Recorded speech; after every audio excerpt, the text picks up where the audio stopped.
रविवारी लोणावळ्यात मोठी दुर्घटना घडली। वर्ष पर्यटनासाठी पुण्यातून लोणावळ्याला आलेल्या कुटुंबाला मिशी डॅममध्ये जलसमाधी मिळाली। भुशी धरणाच्या बॅकवॉटरमध्ये पावसाचा आनंद घेत असताना अचानक पाण्याचा प्रवाह वाढला आणि त्यामध्ये 9 जण अडकले। त्यातील 4 जणांना वाचवण्यात यश आलं, मात्र एक महिला आणि 4 मुले वाहून गेले आहेत। दरम्यान आता या प्रकरणाची मुख्यमंत्री एकनाथ शिंदे यांच्याकडून गंभीर दखल घेण्यात आली। या दुर्घटनेनंतर मुख्यमंत्री एकनाथ शिंदे यांनी मुख्य सचिव सुजाता सैनिक यांना काही महत्त्वाच्या सूचना दिल्या आहेत।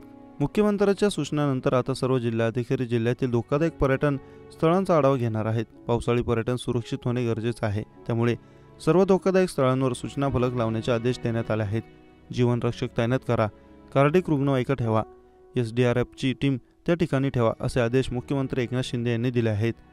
दरम्यान याच पार्श्वभूमीवर मुंबई महापालिका आयुक्तांना देखील मुख्यमंत्री एकनाथ शिंदे यांनी सूचना केल्या आहेत।